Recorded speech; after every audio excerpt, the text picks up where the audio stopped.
உம்மை துதிக்கிறோம், உம்மை ஸ்தோத்திரிக்கிறோம் கர்த்தாவே. கடந்த நாட்கள் முழுவதும் கர்த்தர் எங்களை கண்ணின் மணி போல பாதுகாத்து வந்த தயவுக்காய் நன்றி. எங்களை நடத்தினீர், எங்களை போஷித்தீர், எங்களை பாதுகாத்தீர், எங்களை வழிநடத்தினீர். உடனே நீர் வல்லமையுள்ள தேவன், நீர் நல்லவர். உம்மை துதிக்கிறோம், உம்மை ஸ்தோத்திரிக்கிறோம் கர்த்தாவே. நீ செய்த நன்மைகள் ஏராளம் ஆண்டவரே, அதை சொல்லி முடிய ஒரு நாவு போதாது. இந்த காலை வேளையில் எங்கள் ஒவ்வொருவரும் உடைய சமூகத்தில் ஒப்புக் கொடுக்கிறோம். இந்த ஆராதனை வேலை உடைய சமூகத்தில் ஒப்புக் கொடுக்கிறோம். தொடக்கம் முதல் முடிவு மட்டும் உடைய பெரிதான பிரசன்னம் கூட இருக்கட்டும். ஆண்டவரே, செய்தி கொடுக்கிறோம். உடைய தாசனை மறைத்து நீர் பேசும். எங்கள் ஒவ்வொரு வாழ்க்கையிலும் கர்த்தாவே அந்த வார்த்தைகள் இடைபட கர்த்தர் உதவி செய்யுங்க. பாடுகிற பாடல்களை கர்த்தர் ஆசீர்வதிங்க. பாடுகிற மக்களை கர்த்தர் அபிஷேகிங்க. இசைக்கறி வாசிக்கிற உடைய பிள்ளைகளும் உடைய சமூகத்தில் ஒப்புக் கொடுக்கிறோம். கர்த்தர் ஆண்டவரே நீர் மாத்திரம் இடைபடுங்க. ஆண்டவரே முற்றிலும் முழுவதும் பொறுப்படுத்திக் கொள்ளுங்க. சிறுவர் ஆராதனைக்கு ஜெபிக்கிறோம். மேலாண்டவர் வந்து கொண்டிருக்கிற மக்களை உடைய சமூகத்தில் ஒப்புக் கொடுக்கிறோம். ஆண்டவரே போக்கிலும் வரத்திலும் உடைய விசேஷித்த பாதுகாப்பின் கரம் கூட இருக்கட்டும். நீரே வழிநடத்துங்க, ஆசீர்வதிங்க. உடைய பிரசன்னத்தால் நிரப்புங்க, ஆசீர்வதியும் நடத்துங்க. எல்லாவற்றையும் இயேசுவின் நாமத்தில் ஜெபிக்கிறோம் பிதாவே, ஆமென். இப்பொழுதும் நாம் சங்கீதங்களின் மூலம் நாம் கர்த்தருடைய நாமத்தை மேம்படுத்தலாம். Praise the Lord. வாசிக்க தெரிந்து கொள்ளப்பட்ட சங்கீதங்களின் புத்தகம் சங்கீதம் 115. சாம் 115. எங்களுக்கு அல்ல கர்த்தாவே, எங்களுக்கு அல்ல, உமது கிருபையின் நிமித்தமும் உமது சத்தியத்தின் நிமித்தமும் உம்முடைய நாமத்திற்கே மகிமை வர பண்ணும். அவர்களுடைய தேவன் இப்பொழுது எங்கே என்று புறஜாதிகள் சொல்வானேன். நம்முடைய தேவன் பரலோகத்தில் இருக்கிறார், தமக்கு சித்தமான யாவையும் செய்கிறார். அவர்களுடைய விக்கிரகங்கள் வெள்ளியும் பொன்னும் மனுஷனுடைய கைவேலையுமாய் இருக்கிறது. அவைகளுக்கு வாயிருந்தும் பேசாது, அவைகளுக்கு கண்கள் இருந்தும் காணாது, அவைகளுக்கு காதுகள் இருந்தும் கேளாது, அவைகளுக்கு மூக்கு இருந்தும் முகராது, அவைகளுக்கு கைகள் இருந்தும் தொடாது, அவைகளுக்கு கால்கள் இருந்தும் நடவாது, தங்கள் தொண்டையால் சத்தமிடவும் மாட்டாது. அவைகளை பண்ணுகிறவர்களும் அவைகளை நம்புகிறவர்கள் யாவரும் அவைகளைப் போலவே இருக்கிறார்கள். இஸ்ரவேலே, கர்த்தரை நம்பு, அவரே அவர்களுக்கு துணையும் அவர்களுக்கு கேடகமாய் இருக்கிறார். ஆரோன் குடும்பத்தாரே, கர்த்தரை நம்புங்கள், அவரே அவர்களுக்கு துணையும் அவர்களுக்கு கேடகமாய் இருக்கிறார். கர்த்தருக்கு பயப்படுகிறவர்களே, கர்த்தரை நம்புங்கள், அவரே அவர்களுக்கு துணையும் அவர்களுக்கு கேடகமாய் இருக்கிறார். கர்த்தர் நம்மை நினைத்திருக்கிறார், அவர் ஆசீர்வதிப்பார். இஸ்ரவேல் குடும்பத்தாரை ஆசீர்வதிப்பார், அவர் ஆரோன் குடும்பத்தாரை ஆசீர்வதிப்பார். கர்த்தருக்கு பயப்படுகிற பெரியோரையும் சிறியோரையும் ஆசீர்வதிப்பார். கர்த்தர் உங்களையும் உங்கள் பிள்ளைகளையும் வர்த்திக்க பண்ணுவார். வானத்தையும் பூமியையும் படைத்த கர்த்தராலே நீங்கள் ஆசீர்வதிக்கப்பட்டவர்கள். வானங்கள் கர்த்தருடையவைகள், பூமியோ மனுபுத்திரருக்கு கொடுத்தார். மரித்தவர்களும் மௌனத்தில் இறங்குகிற அனைவரும் கர்த்தரை துதியார்கள். நாமோ இது முதல் என்றென்றைக்கும் கர்த்தரை ஸ்தோத்தரிப்போம். அல்லேலூயா, ஆமென். ஹல்லேலூயா. கர்த்தர் நல்லவராய் இருந்து நம்மை வழிநடத்தி வருகிறார். ஒரு பக்கம் சத்ரு நம்ம பாவத்தில் விழத்தள்ளி நமக்கு நியாய தீர்ப்பை கொண்டு வருகிற ட்ரை பண்ணிட்டு இருக்கும்போது, கர்த்தர் மனுஷீகமாக சில பாவங்களை செய்தால் கூட என்னை சந்திக்க வரும்போது தண்டனைக்குட்படாதபடிக்கு பரிசுத்தம் பண்ணிக்கொள்ளுங்கள்னு சொன்ன கர்த்தர். ஒருவேளை நான் தேவன் என்கிட்ட வரும்போது பரிசுத்தமாக தான் இருந்தாகணும், அவர் தண்டனைக்கு நம்மளை உட்படுத்துகிறவராக இருந்தால் அப்படி சொல்லியிருக்கலாம். நான் பரிசுத்தம் பண்ண சொல்ல செஞ்ச கர்த்தர் அவர். நம்மளே எவ்வளோ கரிசனையான கர்த்தர். அவர் நல்லவர். எப்படி நல்லவர்னா இவ்வளோ அளவுக்கு நல்லவராக இருந்திருக்கிறார். தேவ சித்தத்தின்படி, அதே சமயம் இன்னொரு தேவ சித்தத்தின்படி செய்ய நினைச்சாலே கிருபை, வாஞ்சையாக இருந்தாலே விடுதலை. எவ்வளோ லகு பண்ணி கொடுத்துருக்கிறார் கர்த்தர் நமக்கு. இந்த கட்டளைகளையும் அவருடைய போதனைகளையும் நமக்கு இலகுவாக்கி கொடுத்துருக்கிற தேவன் நம்ம மத்தியிலே உண்டு.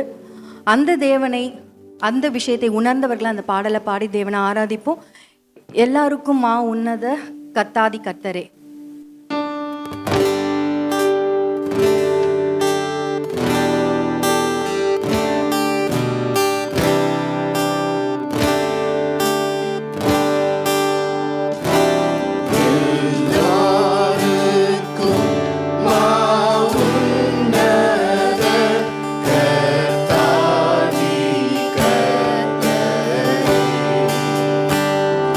மெய்யான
ஒரு எளிமையான செய்தி, நடைமுறை செய்தி.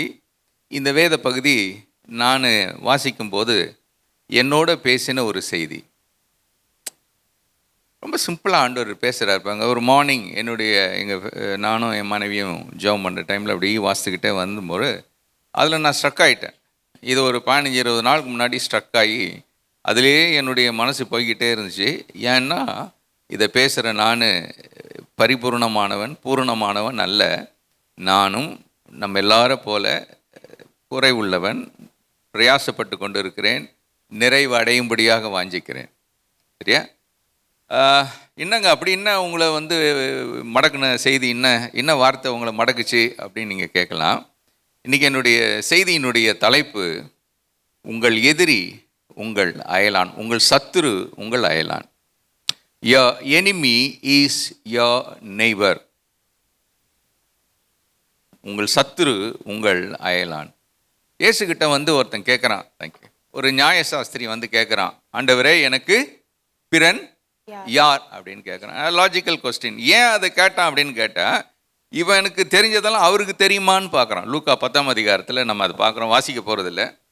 இவனுக்கு தெரிஞ்சதெல்லாம் அவருக்கு தெரியுமான்னு இவன் செக் பண்ணுறான். போதகரே அப்படிங்கிறான் அவர்கிட்ட போய். இவன் யார்? இவன் நியாயசாஸ்திரி, இவன் போதிக்கிறவன். So who is my neighbour? அதான் அவனுடைய கேள்வி. இயேசு அவனுக்கு ரொம்ப அழகாக பதில் சொல்லிட்டு வர்றாரு. நீ எவனை ஒதுக்குறியோ, எவனை தீண்டத்தகாதவன் நினைக்கிறியோ, அற்பமானவன் நினைக்கிறையோ, அவன்தான் உனக்கு பிறன் அப்படின்றார். ஸோ இந்த அயலான் என்ற வார்த்தைக்கு நீங்கள் பிறன் என்று கூட நீங்கள் அதில் வைத்து கொள்ளலாம். வாசிக்கலாம். யாத்திராகமத்தின் புத்தகம் 23ஆம் அதிகாரம் 4-5 வசனங்கள். உன் சத்ருவின் மாடாவது அவனுடைய கழுதையாவது தப்பிப்போக கண்டால் அதை திரும்ப அவனிடத்தில் கொண்டு போய் விடுவாயாக. உன்னை பகைக்கிறவனுடைய கழுதை சுமையோടെ விழுந்து கிடக்க கண்டாயானால் அதற்கு உதவி செய்யாது இருக்கலாமா? அவசியமாய் அவனோட கூட அதற்கு உதவி செய்வாயாக. தொடர்ந்து மத்தேயு சுவிசேஷம் 5ஆம் அதிகாரம் 43-48 வரைக்கும் வாசிப்போம். உனக்கடுத்தவனை சிநேகித்து உன் சத்ருவை பகைப்பாயாக என்று சொல்லப்பட்டதை கேள்விப்பட்டிருக்கிறீர்கள். நான் உங்களுக்கு சொல்லுகிறேன், உங்கள் சத்துருக்களை சிநேகியுங்கள், உங்களை சபிக்கிறவர்களை ஆசீர்வதியுங்கள், உங்களை பகைக்கிறவர்களுக்கு நன்மை செய்யுங்கள், உங்களை நிந்திக்கிறவர்களுக்காகவும் உங்களை துன்பப்படுத்துவர்களுக்காகவும் ஜெபம் பண்ணுங்கள். இப்படி செய்வதினால் நீங்கள் பரலோகத்தில் இருக்கிற உங்கள் பிதாவுக்கு புத்திரராயிருப்பீர்கள். அவர் தீயோர் மேலும் நல்லோர் மேலும் தமது சூரியனை உதிக்க பண்ணி நீதியுள்ளவர்கள் மேலும் அநீதியுள்ளவர்கள் மேலும் மழையை பெய்ய பண்ணுகிறார். உங்களை சிநேகிக்கிறவர்களையே நீங்கள் சிநேகிப்பீர்களானால் உங்களுக்கு பலன் என்ன? ஆயக்காரரும் அப்படியே செய்கிறார்கள் அல்லவா? உங்கள் சகோதரரை மாத்திரம் வாழ்த்துவீர்களானால் நீங்கள் விசேஷித்து செய்கிறது என்ன? ஆயக்காரரும் அப்படி செய்கிறார்கள் அல்லவா? ஆகையால் பரலோகத்தில் இருக்கிற உங்கள் பிதா பூர்ண சர்க்குணராய் இருக்கிறது போல நீங்களும் பூர்ண சர்க்குணராய் இருக்க கடவீர்கள். பழைய ஏற்பாடு எதை போதிக்கிறது? எங்கேயாவது பழைய ஏற்பாட்டில் நம்ம உங்களுடைய சத்துருக்களை பகையுங்கள் என்று நாம் பார்க்கிறோமா? இல்லை. அப்படி நாம் எங்கேயும் பழைய ஏற்பாட்டிலையும் பார்க்கறதில்ல. உங்கள் சத்துருக்களை சிநேகியுங்கள் என்று பார்க்கிறோமா அப்படின்னு கேட்டால் நிச்சயமாக சொல்லப்பட்டிருக்கு. இன்றைக்கு நம்ம வாசிக்க கேட்ட இந்த பகுதி அதைத்தான் நமக்கு போதிக்கிறது. சங்கீதங்களின் புஸ்தகத்தில் சங்கீதக்காரர் சொல்லுகிறார், 139ஆம் சங்கீதம் 21-22 வசனங்களை வாசிப்போமே. கர்த்தாவே, உம்மை பகைக்கிறவர்களை நான் பகையாமலும் உமக்கு விரோதமாய் எழும்புகிறவர்களை அருவருக்காமலும் இருப்பேனோ? முழு பகையாய் அவர்களை பகைக்கிறேன், அவர்களை எனக்கு பகைஞராக எண்ணுகிறேன். உம்மை பகைக்கிறவர்கள். 21ஆம் வசனம் எப்படிங்க? உம்மை பகைக்கிறவர்கள். 22ஆம் வசனம் எப்படி முடியுது? அவர்களை பகைஞராக. உங்களுக்கு யாரெல்லாம் பகைஞரோ அவங்கெல்லாம் எனக்கும் பகைஞர். யார் சொல்றா? சங்கீதக்காரன் சொல்றார். பழைய ஏற்பாட்டில் பார்க்குறோம், எங்கேயுமே ஆண்டவர் சத்ருவை வெறுக்க சொல்லலை, பகைக்க சொல்லலை. ஆனால் இங்கே சங்கீதக்காரன் சொல்கிறான் பகைக்கிறேன் அப்படின்றான். யாரை பகைக்கிறாராம்? யாரெல்லாம் ஆண்டவருக்கு சத்ருவோ அந்த சத்ரு எனக்கும் அவன் சத்ரு என்று சங்கீதக்காரன் சொல்லுகிறான். பிரியமானவர்களே, இந்த ஒரே ஒரு காரியத்தை தான் வேத புத்தகம் நம்ம செய்யலான்னு சொல்லி அனுமதிக்குது. தேவனுக்கு பகைஞர் யாரோ, தேவனுக்கு எதிரி யாரோ அவர்களை நாம் நியாயப்பட கோபப்பட்டு கொள்ளலாம், வருத்தப்பட்டு கொள்ளலாம். அதே நேரத்தில் நம்முடைய இதயத்தின் எண்ணங்கள், நம்முடைய இதயத்தினுடைய அபிப்பிராயங்கள் சரியா எப்படிப்பட்டதாக இருக்க வேண்டும்? இன்னொரு வசனத்தை நம்ம பார்க்கலாம். 69ஆம் சங்கீதம் 9ஆம் வசனம். 69:9. உம்முடைய வீட்டை குறித்து உண்டான பக்தி வைராக்கியம் என்னை பட்சித்தது. பக்தி வைராக்கியம் என்னை பட்சித்தது. உம்மை நிந்திக்கிறவர்களுடைய நிந்தனைகள் என்மேல் விழுந்தது.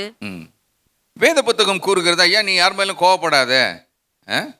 கோவப்படாத அப்படின்னு சொல்ற அந்த வேத புத்தகம் இங்கே ஒரு வார்த்தையை பயன்படுத்துகிறது, பக்தி வைராக்கியம். உம்முடைய வீட்டை குறித்ததான பக்தி வைராக்கியம். ஆண்டவர் எல்லாரையும் மன்னிக்க சொல்லியிருக்கிறாரு, எல்லார்ட்டையும் அன்பு காட்ட சொல்லியிருக்கிறாரு. அவர் கயிற்றினால் எதை உண்டு பண்ணார்? ஒரு சாட்டை உண்டு பண்ணார், ஒரு சவுக்கை உண்டு பண்ணார். எது நிமித்தம் உண்டு பண்ணார்? அவரை எதிர்த்து பேசுகிறவங்களுக்கு அதை பண்ணாரா? இல்லை. எதனால் அதை செய்தாருன்னா வீட்டை குறித்த பக்தி வைராக்கியம். பக்தி வைராக்கியம். அப்போது இந்த வித்தியாசத்தை நம்ம புரிஞ்சு கொள்ள வேண்டும். தனிப்பட்ட விதத்திலே இயேசுவை துன்பப்படுத்தினவர்கள், அவரை பேசினவர்கள், அவரை உபத்திரவப்படுத்தினவர்கள் யாருக்குமே அவர் திருப்பி ஒன்றும் செய்யலை. ஆனால் தேவனுடைய மகிமைக்கு, ஆண்டவருடைய ஆலயம் அது தீட்டுப்படும் போது, அது பரிசுத்தமாக இருக்க வேண்டிய இடம், தேவ மகிமையை வெளிப்படுத்த வேண்டிய இடம், அது தீட்டுப்படும் போது தேவன் தமது வைராக்கியத்தை காண்பித்தார். இப்போ அதே போல தான் தாவீது சொல்கிறாரு, ஆண்டவரே நான் வெறுக்கிறேன். யாரை வெறுக்கிறேன்? யாரெல்லாம் உண்மை வெறுக்கிறாங்களோ அவங்கள நானும் வெறுக்கிறேன். சிலத்தில் சில குடும்பங்களை நீங்கள் பார்க்கலாம். அந்த குடும்பத்தில் சில குடும்பங்களில் சின்ன சின்ன ஃபைட்லாம் இருக்கும். அந்த ஃபைட்டில் என்ன சொல்லுவாங்கன்னு கேட்டால், அவங்க எனக்கு எனிமி, அதனால் உனக்கும் எப்படி இருக்கணும்? எனிமியாக தான் இருக்கணும். அவங்களோட நீ பேசக்கூடாது, அங்கே எந்த போக்குவரவும் வச்சுக்கக்கூடாது. அப்புறம் கையை கூட அங்கே போய் என்ன பண்ணக்கூடாது, எப்போ கை கழுவு, நான் வேறு எதுவும் சொல்லலை, நினைக்கக்கூடாது, கையை நினைக்கக்கூடாது. Don't go and have dinner with them. கேட்டுருக்குறீங்களா? ஏன்னா அவங்க யார்? எனக்கு சத்துரு. எனக்கு சத்துரு யாருக்கு? உனக்கு எப்படி இருக்கணும்? சத்துருவாக தான் இருக்கணும். நீ என்ன நேசிச்சா அவங்கள என்ன பண்ணணும்? நீ வெறுக்கணும். இது எங்கே ஆரம்பிக்குதுன்னு கேட்டால், இந்த இவங்கெல்லாம் வராங்க பாருங்க நம்ம நண்பர்கள்லாம், இந்த ஸ்கூல்லேருந்தே ஆரம்பிக்கும். அது ஸ்கூல்லேருந்தே ஆரம்பிக்கும். என்னங்க ஸ்கூல்லேருந்து ஆரம்பிக்குது அப்படின்னா, விடுறது ஃபஸ்ட்டு. ஆமாம், இந்த பாரு, நான் அவள் பேச்சு என்ன விட்டேன்? விட்டேன். நீயும் அவள் பேச்சு என்ன தான் விடணும்? விடணும். நீ அவட்ட பேசினா அப்புறம் உனக்கும் எனக்கும் டூக்கா. So it all begins with an attitude. நம்ம மனசுக்குள்ளே இந்த குழந்தை பருவத்திலேருந்தே அது வருது. இந்த இது தேவன் பேரில் இருக்கக்கூடிய ஒரு வைராக்கியம், ஆண்டவர் மேலே இருக்கிற அந்த அன்பு, தேவனை வெறுக்கிற மக்கள் மீது எனக்கு ஒரு வெறுப்பு. இந்த லாஜிக்கல், அது பரவாயில்ல, வேதம் அதை ஏற்றுக்கொள்கிறது. இதை அவன் சொல்லிட்டு, சங்கீதக்காரன் 139ஆம் சங்கீதத்தில் அது சொல்லிட்டு அடுத்த வசனத்தில் என்ன சொல்கிறாரு? 21, 22 வாஸ்தவம் இல்லையா? தேவனே என்னை ஆராய்ந்து பாரும், என்னை ஆராய்ந்து அறிந்து கொள்ளும் அப்படின்றார். என்ன ஆராயணும் ஆண்டவரே? என்னுடைய எண்ணங்களை சற்று யோசித்துப்பாங்க ஆண்டவர், ஆராய்ந்து பாருங்க, அதில் ஏதாவது உமக்கு பிரியமில்லாத எண்ணங்கள் இருக்கான்னு கொஞ்சம் பாருங்க. அவர்களை நான் முழு பகையாக பகைக்கிறேன். சரியா? நீங்கள் என் இருதயத்தை ஆராய்ந்து பார்த்தா என்னுடைய நோக்கம், அவர்களை நான் முழு பகையாக பகைக்கிறதுனுடைய நோக்கம் என்னென்னா, உம்முடைய மகிமை. என்னுடைய தனிப்பட்ட விதத்தில் அவங்க என்னை காயப்படுத்திட்டாங்க அப்படின்னு இல்லை. பிரியமானவர்களே, இதை வேதம் என்ன சொல்லுதுன்னு கேட்டால், இந்த இடத்துல சங்கீதக்காரனுடைய வாழ்க்கையை பார்க்குறோம், இயேசு கிறிஸ்துடைய வாழ்க்கையை பார்க்குறோம். இவ்விதமான நியாயமான முகாந்தரமான கோபங்கள் அல்லது வைராக்கியங்கள் வேதம் அதை எடுத்துக்கொள்ளுகிறது. எங்கெல்லாம் தேவனுடைய பரிசுத்தத்துக்கு களங்கம் இருக்கோ அங்கே வைராக்கியம் கொள்ள வேண்டும். எங்கெல்லாம் சத்தியத்துக்கு மக்கள் எதிர்த்து நிற்கிறார்களோ அங்கே நம்ம கொஞ்சம் வைராக்கியம் பாராட்டுவது நல்லது. பழைய ஏற்பாடு அதை ஏற்றுக்கொள்ளுகிறது.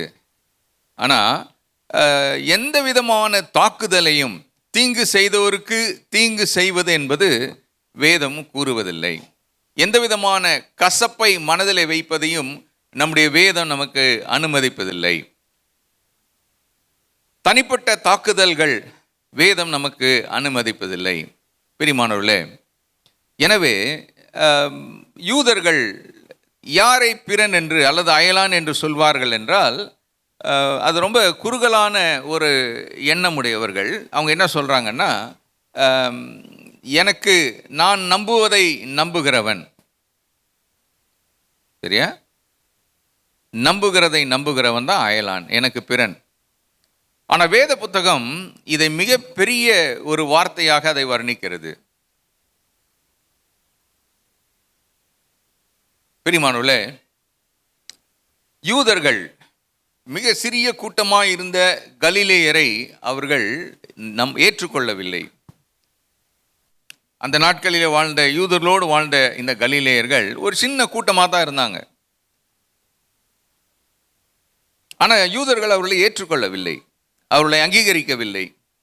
ஏன்னா இவங்க விசுவாசம் வேற, அவங்களுடைய விசுவாசம் வேற.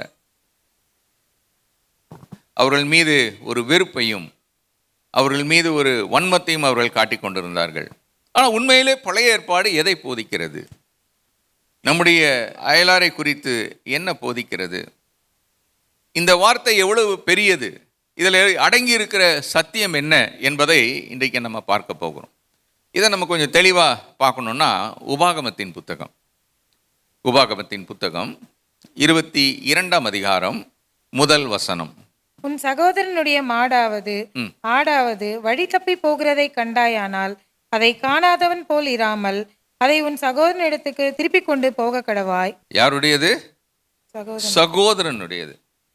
சகோதரனுடைய மாடு ஆடு ஏதாவது செயினை விட்டு கயிறை விட்டு அறுத்து அது பாட்டுக்கு போகுது, வழி தெரியாமல் எங்கேயோ அலைஞ்சிட்டு இருக்குது அந்த ஆடோ மாடோ அப்படின்னு நீ பார்த்தா அதை என்ன பண்ணக்கூடாது, பார்க்காம போயிடக்கூடாது. நமக்கு அதுக்கு என்ன அப்படின்னு போகாமல் அதை உன் சகோதரன் இடத்துல என்ன கொண்டு போய் என்ன செய்ய கடவாய்? திருப்பி கொண்டு போக கடவாய். சகோதரனுடையது காணாமல் போச்சுன்னா கூட இருந்து உதவி செய். அதான் ஆண்டவர் சொல்கிறாரு, சரியா? அதே ஆண்டவர் என்ன சொல்கிறாரு? 2ஆம் வசனத்தை வாசிங்க. உன் சகோதரன் உனக்கு சமீபமாயிராமல் உனக்கு அறிமுகமாயிராமலும் அறிமுகமா நீ பார்க்கக்கூடிய தொலைவில் அவன் இல்ல, நீ அதை உன் வீட்டிற்கு கொண்டு போய் அதை உன் சகோதரன் தேடி வரும் மட்டும் உன்னிடத்திலே வைத்து அவனுக்கு திரும்ப கொடுக்க கடவாய். இது நாங்க இது பார்த்தேன், இது என் பையன் என் தம்பி எங்கள் அண்ணன் வீட்டில் உள்ளது. இது இந்த ஆடோ மாடோ அதை என்ன பண்ணிட்டேன், நான் அவனை பார்த்து கொடுத்துட்டேன். இப்போது அவன் இல்லை, என் சகோதரன் இல்லை, ஆனால் நான் அதை பார்த்தா என்ன பண்ணணுமா, அதை எடுத்துகிட்டு போய் மெனக்கெட்டு என்ன பண்ணணுமா, அதை வீட்டில் அதுக்கு சாப்பாடு போட்டு முதல்ல இங்கேருந்து நம்ம வீட்டுக்கு கொண்டு போகணும், அது ஒரு பிரயாசம். 2வது அதுக்கு தீவனம் கொடுக்கணும், சாப்பாடு கொடுக்கணும், சரியா? 3வது அதை பத்திரப்படுத்தணும். அவன் வீட்டிலேருந்து அது ஓடுகாலி வந்துருச்சே, அப்புறம் என் வீட்டிலேருந்து ஓடுறதுக்கு அது எவ்வளோ நேரம் ஆக போகுது அதுக்கு? ஆகவே அதை பாதுகாப்பு கொடுக்கணும். இதெல்லாம் எது வரைக்கும் அப்படின்னு கேட்டால், அவன் என் சகோதரன் அதை கேள்விப்பட்டு அவன் வர்ற வரைக்கும். வந்தவொடனே என்ன சொல்லணும்னு கேட்டால், எப்பா இதான் வந்து அவன் எப்போ வருவான்? ஒரு நாளில் வருவானா, ஒரு மாதத்தில் வருவானா, இல்லை அதுக்கு மேலே நாட்கள் எடுப்பானா, அதெல்லாம் ஒன்றும் தெரியாது. அது வரைக்கும் நீ என்ன பண்ணதுக்கு பாதுகாப்பு கொடு, அதுக்கு பராமரிப்பு கொடு. கொஞ்சம் யோசிச்சு பாருங்களேன். நீ அதை பார்த்துட்டு பார்க்காம போகாதுன்னு சொல்லிவிட்டு இதெல்லாம் வேற செய்யுங்கிறார் ஆண்டவர். Go to the second mile, 2வது மைல் தொலைவுக்கு நீ அவன் கூட என்ன பண்ணு போ அப்படிங்கிறார். அவனுக்காக செய் அப்படிங்கிறாரு தேவன். இது வெறும் மிருகத்துக்கு மட்டுமல்ல. 3 அடுத்த வசனம் வாசிங்க. அப்படியே அவன் கழுதையை குறித்தும் செய்ய கடவாய், அவன் வஸ்திரத்தை குறித்தும் அப்படியே செய்ய கடவாய்.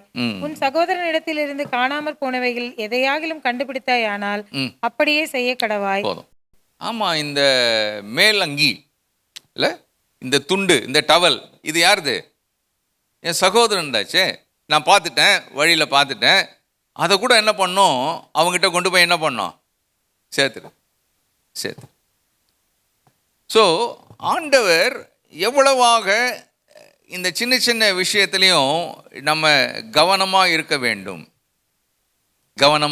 வேண்டும் என்பதை வலியுறுத்துகிறார். பிரியமானவர்களே, இந்த நாட்களில் பொதுவாக நம்ம என்ன நினைக்கிறோம் அப்படின்னு கேட்டால், எனக்கு எதுக்குப்பா வம்பு. இந்த வம்புவாடு கூட எனக்கு ஒரு பொறுப்பு இருக்குது பாருங்கள். என் சகோதரன் தான் நான் கண்டுபிடிச்சி தகவல் சொல்கிறேன். அவர் வந்து அதை வாங்கிட்டு போகிற வரைக்கும் இதை பாதுகாக்கிறது, பராமரிக்கிறது, இதெல்லாம் எனக்கு எதுக்கு? தேவையில்லாத வேலைப்பா. அவன் பார்த்துட்டு போகிறான், நான் பார்த்துக்கிறேன் அப்படின்னு தான் இன்றைக்கி உலகம் இருக்குது. உண்மைதானே அது? ஆமாம். நம்ம நாட்டில் நம்ம யாராவது ஒருத்தர் கீழே விழுந்துட்டா உடனே அடுத்தவங்க 4 பேர் வந்து என்ன பண்ணுவாங்க, தூக்கி விடுவாங்க. இப்போது விழுந்தவனே எழுந்துக்கணும். அது உடனே இப்போ என்ன எடுக்கிறாங்கன்னா, எல்லோரும் என்ன எடுக்கணும்? ஏன்டா ஒருத்தன் விழுறதை பார்த்து அவனை தூக்கி விடுறவனுக்கு புத்தி இல்லை, நீ என்ன எடுக்கணும்னு ஆசைப்படுற? அதை எடுத்து என்ன பண்ணணுமா? அதை புரியுது உங்களுக்கு? எந்த அளவுக்கு நம்ம மைண்ட் செட்டில் மாற்றங்கள் பாருங்கள் இந்த நாட்களில். ஆண்டவர் சொல்கிறாரு, அப்பா உன் சகோதரன் நீ பார்த்தீங்கன்னா அதை அப்படி விட்டுறாதப்பா, காணாதவன் போல் இராமல். சரியா? ரொம்ப தெளிவாக முதல் வசனத்தில் தேவன் சொல்கிறார். சகோதரன் தேடி வரும் மட்டும் 2ஆம் வசனத்தில் அவன் வந்து தேடி வர்ற வரைக்கும் உங்ககிட்ட வச்சுக்கோ. கழுதையை குறித்து சொல்லப்பட்டதான், வசனத்தை குறித்தும் சொல்லப்பட்டிருக்கு. காணாதவன் போல் விட்டு போகலாகாது. 3ஆம் வசனத்திலையும் பார்க்குறோம். சரி, இப்போ இதை ஒரு பக்கம் வச்சுருவோம். அடுத்தது இப்போ யாத்திரையாகமத்துக்கு வருவோம். யாத்திரையாகமம் 23ஆம் அதிகாரம் 4ஆம் வசனம். உன் சத்ருவின் மாடானது அவனுடைய கழுதையாவது தப்பி போக கண்டால் அதை திரும்ப அவனிடத்தில் கொண்டு போய் விடுவாயாக. சகோதரன்னு தெரியுது, அதை செய்யறதுக்கு கொஞ்சம் ஆசை இருக்குமா இருக்காதா? ஆமாம், ஒரு வேளை இருக்கலாம். பாஸ்டர் சொல்கிறாரு, ஒரு வேளை இருக்கலாம். அதுவே இப்போ ரொம்ப என்ன ஆகி போச்சு, ரொம்ப கஷ்டமாக நேரம் ஆயிடுச்சு, குறுகி போச்சு. இப்போ உன் சத்துரு அந்த சகோதரனுக்கு என்னன்னு கேட்டால், அவன் வர்ற வரைக்கும் அதை எங்கே வை? உன் வீட்டில் வை. சத்ருதை நீ கண்டுபிடிச்சிட்டின்னா நீ என்ன பண்ணணும்? எங்கே போய் விடணும்? அவன் வீட்டுக்கு நீ போயிடு. ஆமென். ஆண்டவர் இந்த வார்த்தைகளை நான் படிக்கும்போது உண்மையில் எனக்கு அதுக்கப்புறம் அதை தொடர்ந்து இது சம்பந்தமான வார்த்தைகளை, வசனங்களை தியானித்து கொண்டே வந்தேன். நான் அப்படி உண்மையில் இல்லை. நீங்கள் எப்படின்னு எனக்கு தெரியாது. நம்ம அநேகர் இதில் நம்ம ஸ்ட்ரகிள் பண்ணிகிட்ருப்போம். அதை நம்ம உண்மையாக ஒத்துக்க தான் செய்யணும். சகோதரன்னா பரவாயில்ல, ஓடி ஓடி செய்யலாம். ஆனால் சத்ரு இதை போய் எப்படிங்க நம்ம செய்கிறது? உபாகமம் 22 நம்ம வாசித்த அதே தத்துவத்தை தான் ஆண்டவர் இங்கேயும் சொல்கிறாரு. வாசிக்கலாம், 5ஆம் வசனத்தை வாசிக்கலாம். உன்னை பகைக்கிறவனுடைய கழுதை சுமையோடே விழுந்து கிடக்க கண்டாயானால் அதற்கு உதவி செய்யாதிருக்கலாமா? அவசியமாய் அவனோடே கூட அதற்கு உதவி செய்வாயாக. இப்போ பார்க்குறோம், கஷ்டப்படுறாரு. எதை எழுப்புறதுக்கு? ஆமாம், கழுதையை எழுப்புறதுக்கு கஷ்டப்படுறாரு. யாரு? சகோதரன் இல்லை, சத்ரு. நீ போய் என்ன பண்ணுன்றாரு? ஹெல்ப் பண்ணு அப்படின்றாரு. You go and help him. நான் வடநாட்டில் கொஞ்ச நாள் ஊழியம் செய்யும்போது ஒரு ஊருக்கு பக்கத்தில், நாங்கள் இருந்த இடத்துலேருந்து ஒரு 18 கிலோமீட்டர் தூரத்தில் ஒரு சின்ன ஊர் இருக்கும். அந்த ஊரில் ஊழியத்துக்கு வியாழக்கிழமை தூரம் போவோம். அந்த ஊருக்கு போனால் கொஞ்சம் தூரம் பஸ்ஸில் போகணும். அதுக்கப்புறம் ஒரு குதிரை வண்டி இருக்கும். அந்த குதிரை வண்டியில் ஏறின உடனே அந்த குதிரை கணக்கு பார்க்கும். இவன் வந்து காலையிலே வந்துடுவான் குதிரை வண்டிக்காரன். ஏன்னா அந்த பஸ் ஸ்டாண்ட்லேருந்து அந்த ஊருக்கு போகணுன்னா குதிரை வண்டி தான். சொந்த வண்டி வச்சுருக்கிறவன் போவான். மற்றபடி பப்ளிக் போகிறதுக்கு ஒரு 2 கிலோமீட்டர் இருக்கும். ஒரு குதிரை வண்டி தான் போயாகணும். ஆனால் நிறைய குதிரை வண்டிங்க இருக்கும். அதில் ஏறி போவோம் நாங்கள். இந்த குதிரைங்க எப்படின்னா ரொம்ப உஷாரான குதிரைங்க. வண்டியில் அவன் நிறைய பேர் ஏற்றணும். அப்போ அந்த நாட்களில் 2 ரூபா டிக்கெட் அந்த தூரத்துக்கு. நிறைய நாங்கள்லாம் ஏறின உடனே குதிரை என்ன பண்ணோம், படுத்துகிறோம் இங்கே. ஒன்று அவன் சொல்லுவான், குதிரை இன்றைக்கி படுத்துருச்சு சார், நீங்கள்லாம் கொஞ்சம் இறங்குங்க அப்படின்னு. இவன் என்ன பண்ணுறான்னா அப்படி இறங்கிட்டா குதிரை என்ன பண்ணும் மறுபடியும் அப்படின்னு பார்ப்பான். அந்த குதிரை நம்மளாம் இறங்கி சொல்லுவான், சார் கொஞ்சம் அந்த குதிரையை தூக்கி விட வாங்க சார், தூக்கி விட வாங்க சார்னு. அது பேசாமல் கண்ணை மூடி அப்படியே படுத்துக்கும். ஒரு அசைவு இருக்காது. நம்மலாம் போய் அதை ஹேய் ஹேய் ஹேன்னு தட்டுறதான் அது காதுலேயே வாங்கிக்காது. ஏன்னா அதுக்கு தெரியும் இந்த எஜமானன் நம்மளை வேலை வாங்கிட்டே இருக்கிறான், கொஞ்சம் ரெஸ்ட்டு நமக்கு அவசியம். அவன் என்ன செய்வான் தெரியுமா, கடைசியில் அதை எழுப்புறதுக்கு அது வாலை பிடிச்சி கடிப்பான்.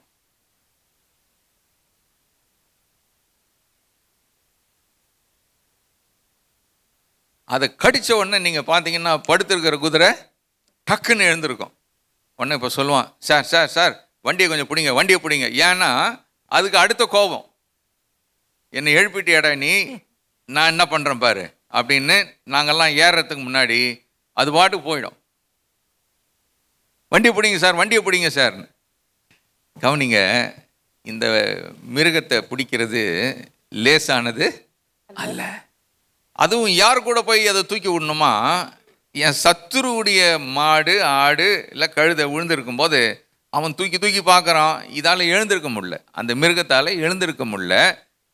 இப்போ அதுக்கு போய் ஆண்டவர் சொல்கிறாரு, நீ போய் என்ன பண்ணு, ஹெல்ப் பண்ணு. நம்ம என்ன நினைப்போம்னு கேட்டால், சாவட்டும் கழுதை, கழுதை சாவட்டும், எனக்கு என்ன.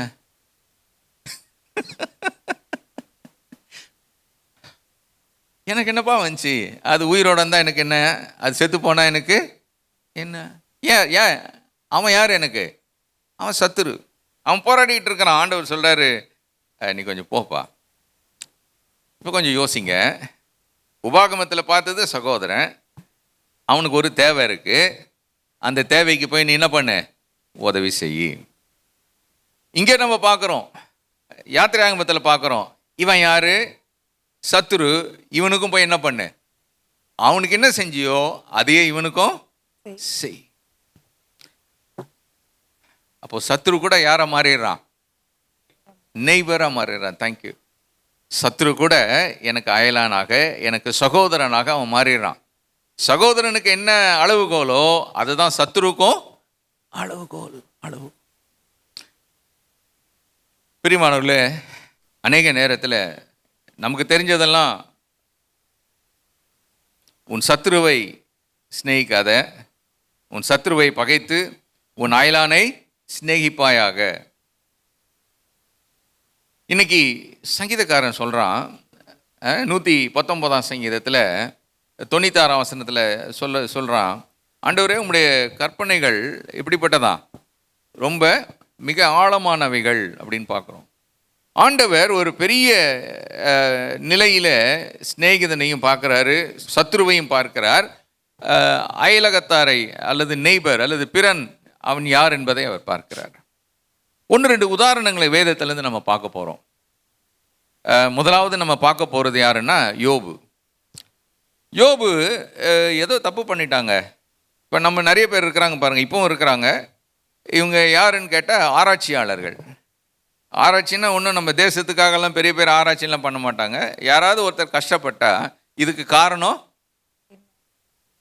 என்ன, இன்னார் செத்துவிட்டாரு, எதனால் அவர் செத்துருக்கலாம், அப்படிதானே. இன்னார் வீட்டில் இப்படி ஒரு காரியம் சம்பவிச்சிருச்சு, எதனால் இவங்களாம் யார், பெரிய ஆராய்ச்சியாளர்கள். 5 பைசாக்கு புரோஜனம் இல்லாத ஆராய்ச்சி. 3 பேர் வந்தானுங்க, யோபுனுடைய எல்லாம் இதெல்லாம் வந்து, யோபு நீ சொல்கிறதெல்லாம் கரெக்ட் தான், நீ ஏதோ தப்பு தண்டா பண்ணியிருக்கலாம். யாருக்கு முன்னால் முன்னாடி நீ ஏதோ பண்ணியிருக்கலாம்ப்பா, நீ சான்ஸ் இருக்குது, அதனால தான் நீ எல்லாத்தையும் இழந்து உடல் சுகமும் இழந்து நீ இந்த நேரத்தில் இப்படிப்பட்ட நிலையில் இருக்கிற. யோபு அவனை குறித்து நம்ம படிக்கும் போதெல்லாம் அது ஒரு நல்ல அருமையான ஒரு உதாரணம். வாழ்க்கையில் கஷ்டங்கள் வரலாம், போராட்டங்கள் வரலாம், இழப்புகள் வரலாம், வியாதிகள் வரலாம். ஆனால் யோபுடைய விசுவாசம் இதில் எதிலுமே தள்ளாடவே இல்லை. ஆமென்.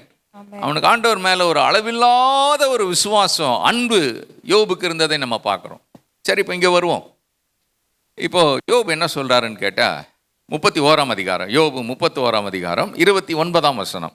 என் பகைஞனுடைய ஆபத்திலே நான் மகிழ்ந்து பொல்லாப்பு அவனுக்கு நேரிட்ட போது களி கூர்ந்திருந்தேனோ. இப்போ யோபு வந்து இவனுங்கெல்லாம் இப்படி சொல்லும்போது யோபு கொஞ்சம் யோசிக்கிறான். இப்படி கொஞ்சம் ஆழமாக யோசித்து பதில் சொல்கிறான்.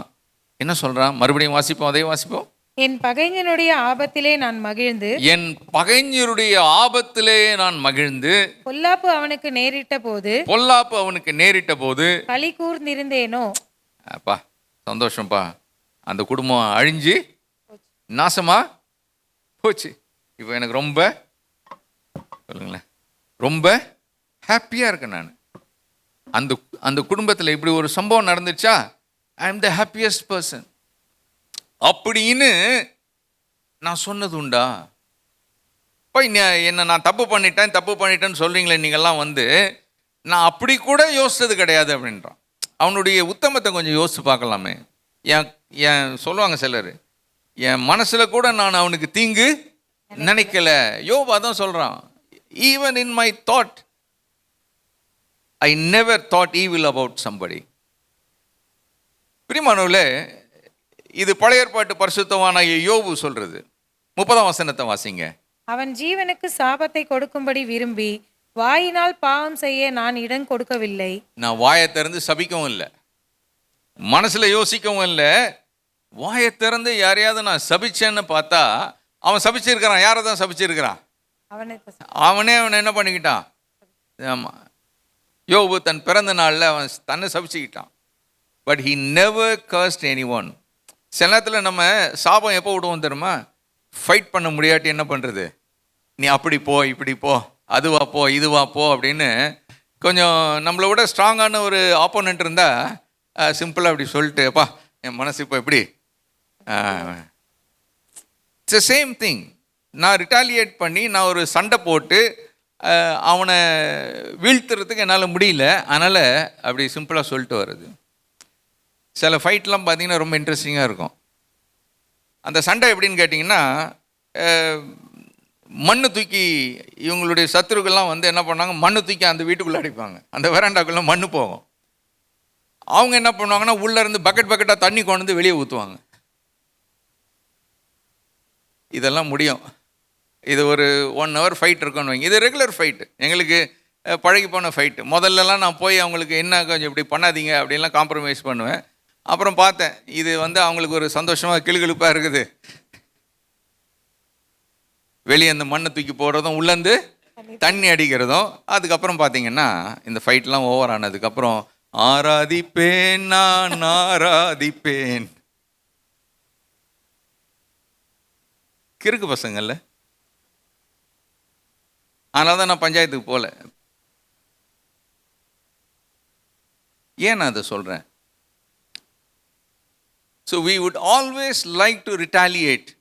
நம்ம பதிலுக்கு பதில் என்ன பண்ணணும்? கட்டாயம் செய்யணும். அது செஞ்சாதான் மனசு திருப்தி. என் பிபி வந்து என்ன ஆகும், அப்படி நார்மலுக்கு வரும்.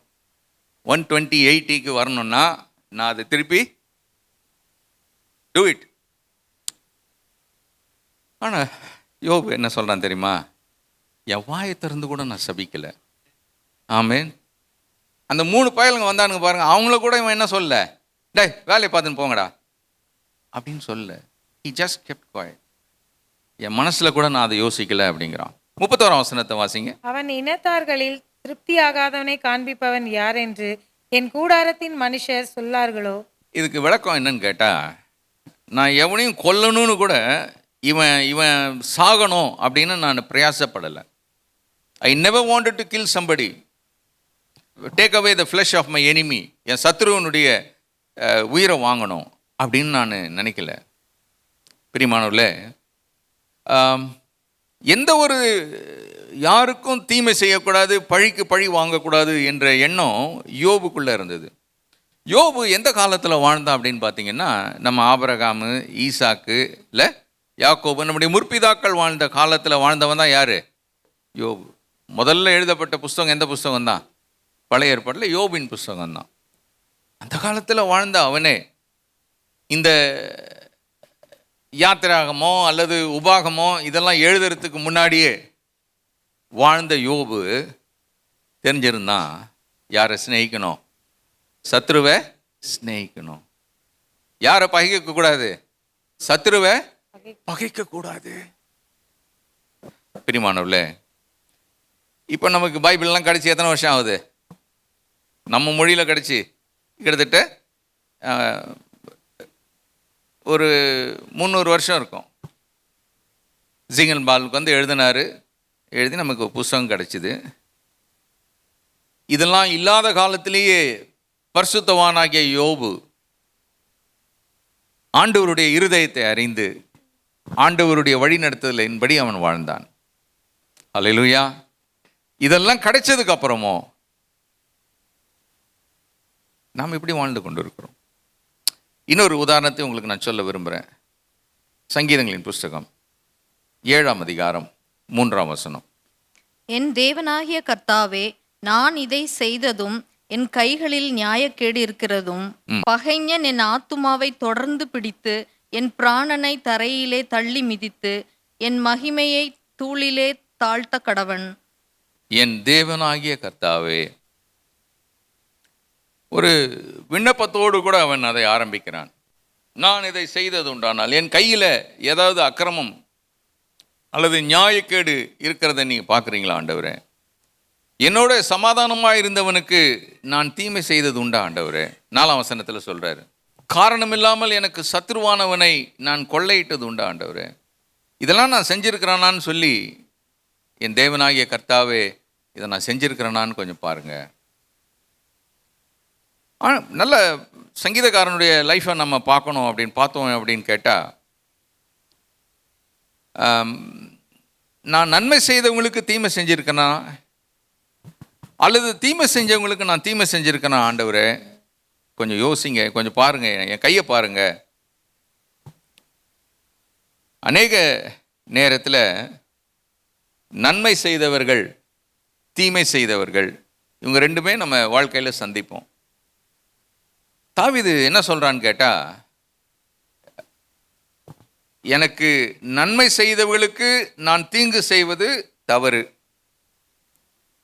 யாருக்கு தவறு? நன்மை செய்கிற எனக்கு நன்மை செஞ்சவங்களுக்கு நான் என்ன செய்யக்கூடாது? தீமை செய்யக்கூடாது. அது தப்பு தாங்க. ஆனால் அதை விட பெரிய தப்பு என்ன தெரியுமா? எனக்கு தீமை செய்தவனுக்கு தீமை செய்கிறது. அதான் அவன் ரெண்டு அந்த வசனங்களில் தான் சொல்கிறான், எனக்கு நன்மை செய்தவனுக்கு நான் தீமை செய்ததும். சரியா?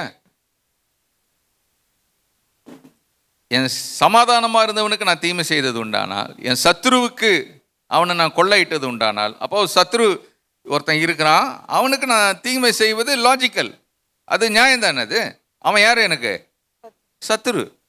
அவனை வந்து நான் பனிஷ் பண்ணலாம், அவனுக்கு நான் சண்டை போடலாம், அவனை கொல்லலாம், அழிக்கலாம்.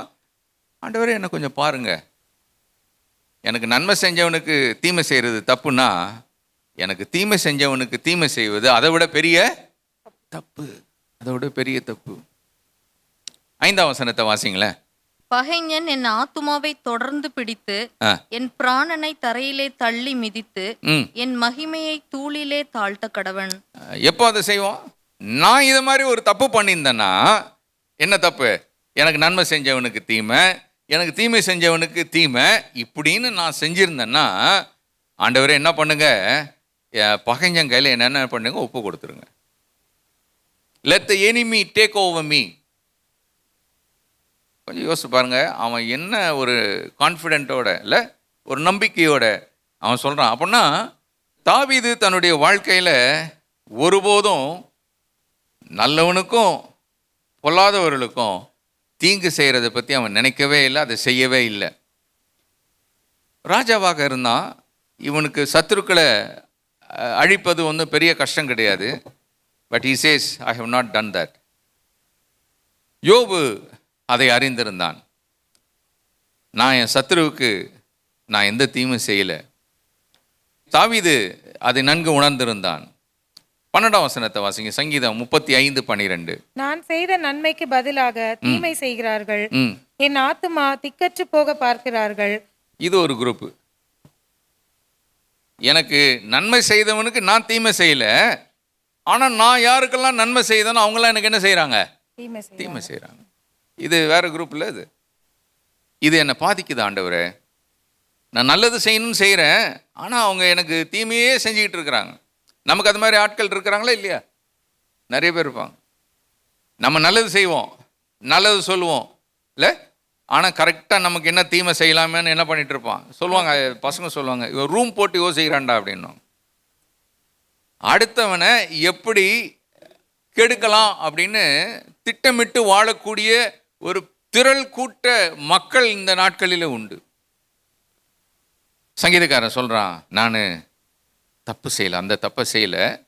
நான் யாரெல்லாம் உதவி செய்தனோ, யாருக்கெல்லாம் நன்மை செஞ்சனோ அவங்கெல்லாம் ஒன்றா கூடி எனக்கு விரோதமாக இருக்காங்க, எனக்கு தீங்கு செய்ய நினைக்கிறாங்க. 13ஆம் வசனத்தை வாசிங்களேன். அவர்கள் வியாதியாய் இருந்த போது. கொஞ்சம் கவனிங்க. இவங்கெல்லாம் நன்மை பெற்றவங்க. எப்படிப்பட்ட நன்மை தெரியுமா? இவங்கெல்லாம் பகைஞர், தாவீதுக்கு சத்துருக்கள். அவங்க வியாதிப்பட்ட போது இரட்டு என் உடுப்பாயிற்று. எது? ரெட்டு எனக்கு உடுப்பாயிற்று. நான் உபவாசத்தால் என் ஆத்துமாவை உபத்திரவப்படுத்தினேன். உபவாசத்தால் என் எதுக்கு உபவாசம் பண்றாரு இவரு? அவங்க வியாதியா இருக்கிறவங்க சுகமாயிட்டோம். அவங்கன்னா எவங்க சொல்லுங்களேன்? சத்துருக்காக இவர் என்ன பண்றாரு? நம்ம எடுக்கிற ஃபாஸ்டிங் யாருக்குன்னு கேட்டா, நம்முடைய மித்திருக்களுக்காக எடுப்போம், நண்பர்களுக்காக எடுப்போம், சகோதரிகளுக்காக எடுப்போம். ஆனால் இவர் எடுக்கிற ஃபாஸ்டிங் யாருக்கு? என் சத்துரு ரொம்ப சிக்காயிட்டான்ப்பா, இம்பாசிபிள், ரொம்ப கஷ்டம் அது, அவன் சிக்காயிட்டான், அவனுக்காக நான் உபவாசித்து என் ஜெபமும் என் மடியிலே திரும்ப வந்தது. அவங்களுக்காக நான் என்ன பண்ணிக்கிட்டே இருக்கிறேன்? ஜெபம் பண்ணிக்கிட்டே இருக்கிறேன். அடுத்த வசனம். நான் அவனை என் சிநேகிதனாகவும் என் சகோதரனாகவும் யாரை பார்க்கறாரா? சத்ருவை சிநேகிதனாக பார்க்கிறேன், ஏன் சகோதரனாக பார்க்கிறேன். நான் முதல்ல சொன்ன பாருங்க, சகோதரன் என்ற வார்த்தை மிகப்பெரிய வார்த்தை என்று நான் சொன்னேன். நினைவு இருக்கா உங்களுக்கு? இப்போ அந்த சகோதரன் என்ற வார்த்தைக்குள்ள யார் வந்துட்டா? சத்ருவும் வந்துட்டான். ஆமென். சத்ரு எனக்கு மித்திருவாக மாத்திரமல்ல, என் சகோதரனாக, my brother, he became my brother. அதனால தான் ஆண்டவர் சொன்னாரு, உன் பிரதருக்கு, உன் சகோதரனுக்கு நீ என்ன செய்றியோ அதையே உன் சத்ருவுக்கு நீ செய். ஏன்னா he is no more your enemy, but he is included as your neighbor. வாசிங்க, தொடர்ந்து வாசிங்க. தாய்க்காக துக்கிக்கிறவனை போல துக்க வஸ்திரம் தரித்து தலை கவிழ்ந்து நடந்தேன். போதும். இவங்க இப்படி இருக்கிறாங்களே என் சத்துருக்கள், அவங்களுக்கு ஒரு கஷ்டம் வந்தா நான் முதலாவது என்னுடைய வஸ்திரத்தை ரெட்டு உடுத்தி. ஒரு யூதன் ஏன் ரெட்டு உடுத்துவான் தெரியுமா? தன்னுடைய துக்கத்தை வெளிப்படுத்த. இப்போ இவருக்கு துக்கம் வந்துருச்சு. எதனால துக்கம் வந்துருச்சுன்னு கேட்டால், சகோதரன் வியாதிப்பட்டதுனால அல்ல, சத்ரு வியாதிப்படுறதை கேட்ட உடனே இவருக்கு ட்ரெஸ் எல்லாம் கழட்டி போட்டு ரெட்டை உடுத்தி கொள்கிறார். எதுக்கு ஃபாஸ்டிங்? இன்றைக்கி என்ன ஃபாஸ்டிங்? அதாங்க இந்த ஃபாஸ்டிங் பீரியடில் போனால் நிறைய பிளெஸிங்லாம் கிடைக்குதுன்றாங்க. நிறைய பேர் சாட்சியெல்லாம் சொல்கிறாங்க. வீடு இல்லாமல் வந்தவங்களுக்கு என்ன கிடச்சிச்சு அந்த ஃபாஸ்டிங் ப்ரேயர் போய்? வீடு கிடச்சிதான். குழந்தை இல்லாதவங்களுக்கு குழந்தை கிடச்சிச்சான். கல்யாணம் ஆகாதவங்களுக்கு எங்கே போய்? ஃபாஸ்டிங் ப்ரேயர் போய்.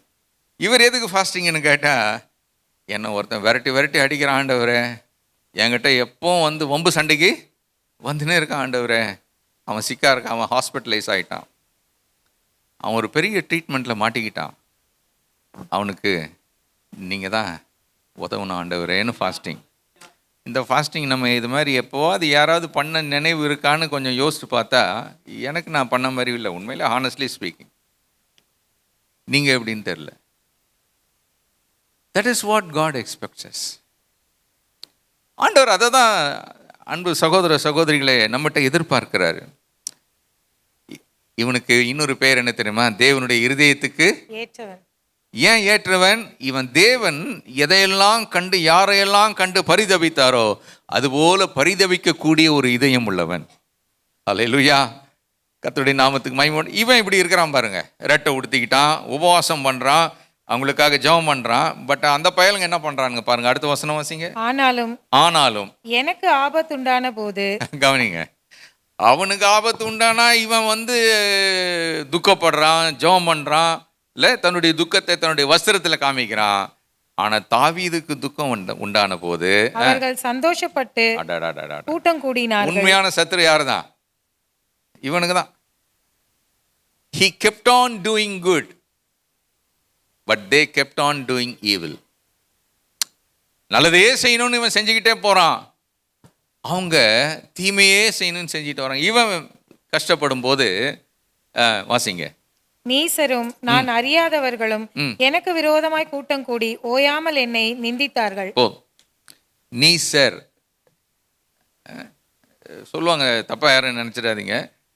பொதுவாக ஒரு கொலோக்கியல் லாங்குவேஜ் இருக்கு, என்னன்னு கேட்டால் இத்து போன பசங்கன்னு. என்ன பசங்க? இத்து போன பசங்க, ஒன்றுத்துக்கும் உதவாத பயலுங்க. இவனுங்க என்ன பண்ணுறாங்களாம், கூடி ஓயாமல் என்னை இவங்க எவ்வளவு ஓயாமல் நிந்தித்தாலும் அங்கேருந்து வரக்கூடியது என்னென்னா, உங்களை நிந்திக்கிறவர்களுக்காகவும் உங்களை துன்பப்படுத்துகிறவர்களுக்காகவும் நீங்கள் என்ன பண்ணுங்க? ஜெபம் பண்ணுங்க, ஜெபம் பண்ணுங்க. பிரியமானவர்களே, இது சற்று கடினமான காரியம்தான். ஆனால் வேதம் இவைகளை நமக்கு கற்றுக் கொடுக்கிறது. வேதம் இவைகளை நமக்கு கற்றுக் கொடுக்கிறது. ஏன் இது கற்றுக் கொடுக்குது அப்படின்னு கேட்டால், நீங்களும் நானும் இதை பின்பற்ற வேண்டும் என்று கற்றுக் கொடுக்குறது. அப்போது உபாகமத்தின் புஸ்தகம், யாத்திராகமத்தின் புஸ்தகம் இதெல்லாம் என்ன சொல்லுதுன்னு கேட்டால், என் சத்துரு எனக்கு அயலான். ஆமென். என் சத்துரு எனக்கு அயலான். தன்னுடைய சத்துருவுக்காக ஒருவன் அழும்போது அது எப்படிப்பட்ட அழுகன்னு கேட்டால், ஒருத்தன் தன்னுடைய தாய்க்கு ஒரு கஷ்டம் வரும்போது எப்படி அழுவானோ அதே மாதிரி அழுதானா தாவீது. அதை பார்க்குறோம். எங்கள் அம்மாவுக்கு ஒன்று வந்தால் நான் எப்படி அதுக்கு ரியாக்ட் பண்ணுவேன், என்னுடைய கஷ்டம் என் வேதனை எப்படி இருக்கும், அதே மாதிரி நான் என் சத்துருவுக்காக நான் அழுகிறேன். பொதுவாக நம்ம என்ன நினைப்போம்னு கேட்டால், ஆண்டவர் நம்ம ஜெபத்தை கேட்டார், உன் சத்துருக்களுக்கு சரி கட்டுதலை ஆண்டவர் என்ன பண்ண வச்சிட்டார் நம்மளை, அல்லேலூயா அப்படின்னு நம்ம மனசுக்குள்ள என்ன நினைப்போம். வெளியே சொல்லாட்டி கூட கொஞ்சம் சந்தோஷமாக படுவோம். என்ன சந்தோஷம்னு கேட்டால், வச்சுட்டாருப்பா ஆண்டவர் பாருங்க, அவர் கரெக்டான டைமில் போட்டு தள்ளிட்டாரு, இனிமேல் அவங்க நமக்கு எதிர வரமாட்டாங்க, அப்படி தான் நினைப்போம். ஆனால் ஒரு காரியத்தை நான் சொல்கிறேன், தப்பாக எடுக்காதீங்க. இந்த சிமேயின்னு ஒரு பையன் இருந்தான் பாருங்க, யாருக்கு விரோதமாக தூஷித்து வந்தான்? ஆமாம், அவன் தூஷிச்சிட்டே வந்த உடனே தாவீதோட இந்த சேவர்லாம் சொல்கிறாங்க, இவனை போட்டு தள்ளுங்க, இன்னும் இவனுக்காக அமைதியாக இருக்கிறீங்களேன்னு ஒரே வார்த்தை சொல்லிட்டான் அவன். ஆண்டவர் சிமேயவை என்ன பண்ண வச்சிருக்கிறாரு? பேச வச்சிருக்காரு. Let him talk.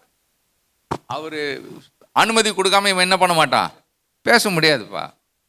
அவனை நான் தொடவே மாட்டேன். I am not going to kill him. I am not going to take a revenge. But God is in control. I know for sure He is in control. எத்தனை நேரத்தில் நம்ம retaliate பண்ணணும்னு ஆசைப்படுறோம். அது இயல்பு, அது ஹியூமன். மனித உணர்வு என்னன்னு கேட்டால், நறுக்குன்னு ஒரு 4 கேள்வியாவது கட்டாயம் என்ன பண்ணோம், அப்படி கேட்டால் தான் நம்ம இருதயம் சரியாகும். That's true. பட் டேவிட் எந்த அளவுக்கு அவன் அன்பை காமிச்சான் தெரியுமா? அவனுடைய ஓன் ஃபேமிலியில் ஒரு காரியம் நடந்தால் எப்படி இருக்குமோ அது மாதிரி அவன். வேதத்தில் சில வசனங்களை நம்ம பார்க்கலாம். நீதிமொழிகளில் இப்படி நம்ம இருந்தால் என்ன நடக்கும் அப்படின்னு வேதம் சொல்லுது. வாசிக்கலாம். 17 நீதிமொழிகள் 17:5. ஏழையை பரியாசம் பண்ணுகிறவன் அவனை உண்டாக்கினவரை நிந்திக்கிறான். ஆபத்தை குறித்து கழிக்கிறவன் தண்டனைக்கு தப்பான். ஆபத்தை குறித்து கழிக்கிறவன், யாருடைய ஆபத்தை பார்த்து கழிக்கிறவன் சந்தோஷப்படுறவன் யாரு? யாருடைய ஆபத்தை பார்த்து? தன்னுடைய சத்ருவனுடைய ஆபத்தை பார்த்து. என்னுடைய சிநேகிதனுடைய ஆபத்தை பார்த்து நான் என்ன பண்ண மாட்டேன், துக்கம்தான் வரும் எனக்கு. ஆனால் என் சத்ரு ஆபத்தில் இருக்கும்போது நான் அதை பார்த்து சந்தோஷப்பட்டேன்னா ஆண்டவர் என்ன சொல்லாரு தெரியுமா? நீ தப்ப மாட்டப்பா. எதுக்கு தப்ப மாட்ட? தண்டனைக்கு பனிஷ்மெண்ட் இருக்கு. அவனுக்கு எப்படி துக்கம் இருக்கோ அதே துக்கம் உனக்கும் வரும். You will be punished. அடுத்தது 24ஆம் அதிகாரம் 29ஆம் வசனம். அவன் எனக்கு செய்த பிரகாரம் நானும் அவனுக்கு செய்வேன், அவன் செய்த செய்கைக்கு தக்கதாக நானும் அவனுக்கு சரி கட்டுவேன் என்று நீ சொல்லாதே. சொல்லாதப்பா. அவன் எனக்கு தீமை செஞ்சிருக்கிறான், நான் அவனுக்கு தீமை செஞ்சிட்டேன். நீ செஞ்சது கரெக்டுன்னு நீ சொல்லாத. அடுத்தது 25ஆம் அதிகாரம் 21ஆம் வசனம். உன் சத்ரு பசியாய் இருந்தால் அவனுக்கு புசிக்க ஆகாரம் கொடு, அவன் தாகமாய் இருந்தால் குடிக்க தண்ணீர் கொடு. சொந்தக்காரனுக்கு இப்ப கொடுக்காத ஒரு காலத்துல இருக்கிறோம் நம்ம. ஆண்டவர் சொல்றாரு, இந்த பொங்கல் வடையெல்லாம் செஞ்சு அவனுக்கு அவன் வீட்டில் என்ன இல்லை, சாப்பாடு இல்லை, ரொம்ப கஷ்டப்படுறான். உனக்கு ஒரு காலத்தில் எதிராக வந்தான், உனக்கு எதிராக பல காரியங்களை செஞ்சான். இப்போ அவன் ரொம்ப நொடிஞ்சு போயிருக்கிறான். உன் உதவி அவனுக்கு தேவை. உனக்கு தெரியுது அவன் நொடிஞ்சு போயிருக்கிறான்னு உனக்கு தெரியுது. ஏதாவது விதத்தில் நீ உதவ முடியுமான்னு பாரு. நீங்களாம் கம்முன்னு உட்காந்துருக்கதை பார்த்தா நீ பேசுகிறத பேசியா நாங்கள் இருக்கிற மாதிரியே ஜாலியாக இருந்துடுறோம். இது எனக்கும் உரியது, நம்ம எல்லாருக்கும் உரியது. எத்தனை நேரத்தில் நம்ம சந்தோஷப்படுவோம் அதை அப்படியே மனசில் நினச்சி சிலர்லாம் பார்த்தீங்கன்னா அது நமக்கு எதிர வந்தவன் இல்லை நம்மளை அழிக்கணும்னு வந்தவன் அவன் இப்படி நாசமாக போயிட்டான் பாரு அப்படின்னு அது பார்த்து அது கேட்ட உடனே இருக்கக்கூடிய மகிழ்ச்சியை பார்க்கணுமே. அடாடாடாடாடாடா. ஆண்டவர் சொல்கிறாரு, அப்படி இருக்காதப்பா. Have some sympathy over your enemies.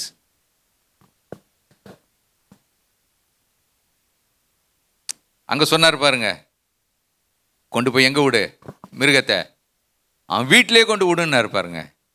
இங்கே சமைச்சு அவனுக்கு ஃபோன் பண்ணி இல்லை யார்கிட்டையாவது கொடுத்து விடாத, நீயே எடுத்துகிட்டு போ. நீ என்ன பண்ணு, கொண்டு போ சத்துருக்கிட்ட கொண்டு போ, கொடு. பிரியமானவர்களே, இந்த வார்த்தை ரொம்ப எளிமையான வார்த்தை. பசியாக இருந்தால் அவனுக்கு சாப்பாடு கொடு, தாகமாக இருந்தால் அவனுக்கு தண்ணி கொடு, அவனுக்கு என்ன உதவி தேவைப்படுதோ அந்த உதவியை செய். சத்ரு யாருன்னா என்னுடைய அயலான், சத்ரு யாருன்னா என்னுடைய சகோதரன்.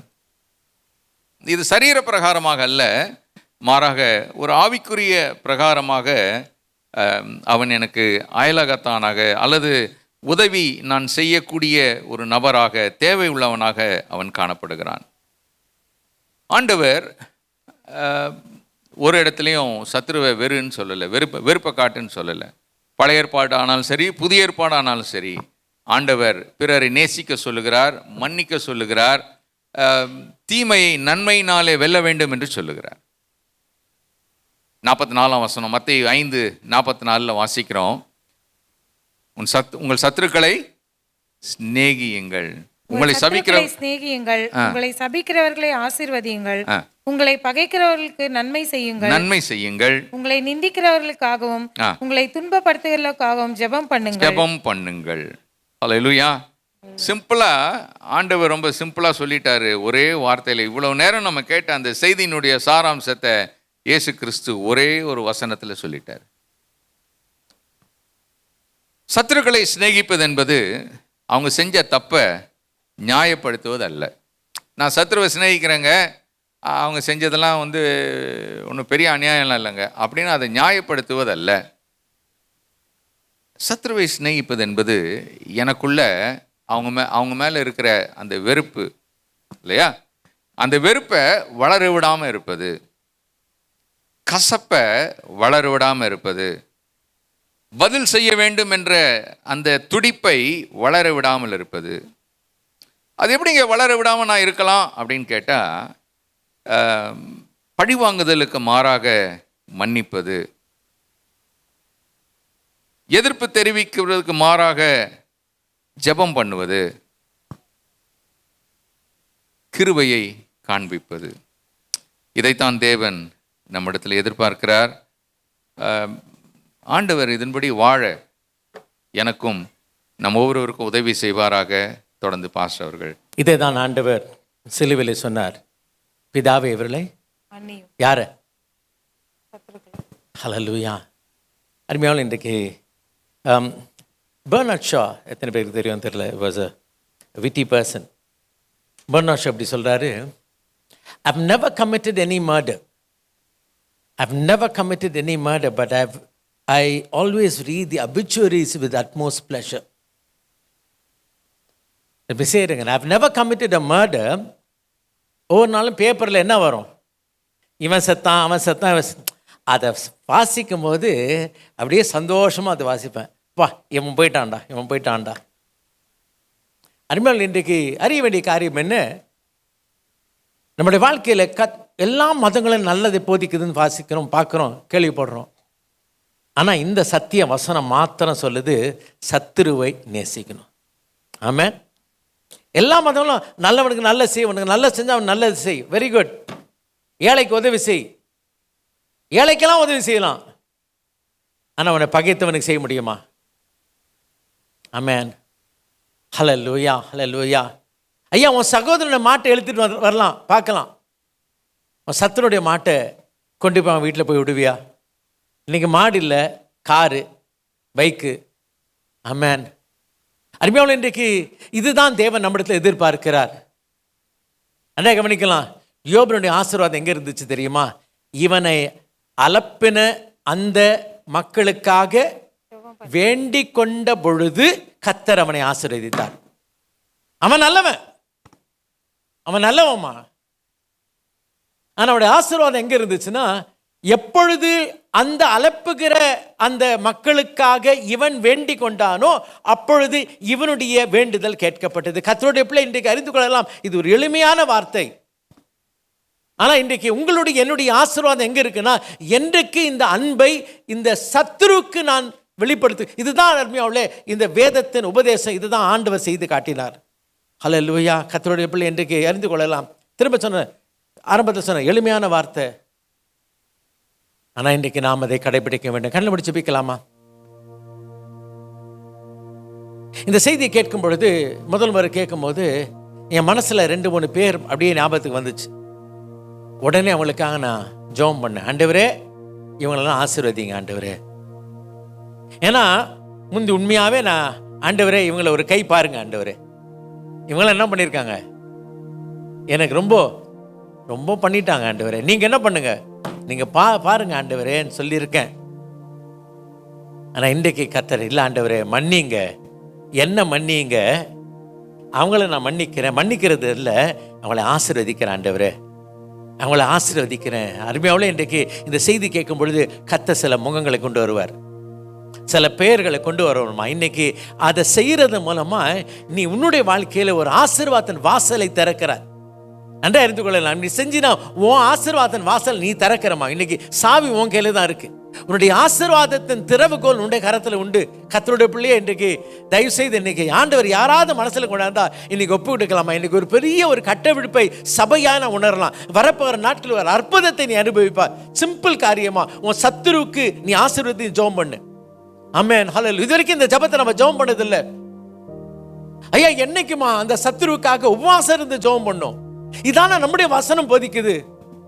இன்னைக்கு இந்தியா எழுப்புவதற்காக உபவாசம் பண்றோம். யார் யாருக்கு உபவாசம் பண்றோம்? ஐயா, இன்னைக்கு வசனம் சொல்லுது சத்துருக்காக உபவாசம் பண்ணி ஜெபம் பண்ணு. ஆமென், ஹல்லேலூயா, ஹல்லேலூயா, ஹல்லேலூயா. அருமையானவர்களே, இன்றைக்கு God is expecting. அவர் செய்யாததை சொல்லல, அவர் செய்தாரே. ஹல்லேலூயா, ஹல்லேலூயா.